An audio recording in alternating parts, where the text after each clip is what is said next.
দেখো আজকে এখানে অনেক ধরনের জিনিস আছে, যে যেটা উঠাবে সে সেটা পাবে, ঠিক আছে? ফার্স্টে কে? পিকলু না, পিকলু কোনটা উঠাবে দেখো। দেখো পিকলু হলো বাইকে ঘুরতে যাওয়া, যাও বাইকে ঘুরে আসো।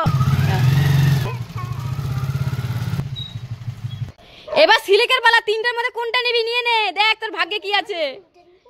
হ্যাঁ ভগবানকে ভালো করে ডেকে নে, কোনটা দেখ। এটা কি দেখি? লেবু খাওয়া, লেবু খেতে হবে, লেবু খাও, লেবু খাও, এখন লেবু খাও। এইবার মারাত্মক আছে একটা, দেখি দুজনের মধ্যে কে কোনটা নেয়, দেখি মাম্মা এবার নে কোনটা, নে নে নে। কি পেয়েছিস? দেখি দেখি, চকলেট। মামা বেঁচে গেল। তোমার তো কালি দিয়ে ভূত সাজা, তোমাকে এটা নিতে হবে। দেখো কালি দিয়ে ভূত, দেখো এখন ভূত সাজাবে না সবাই মিলে বাবাকে, দেখি দেখি ভূত সাজা।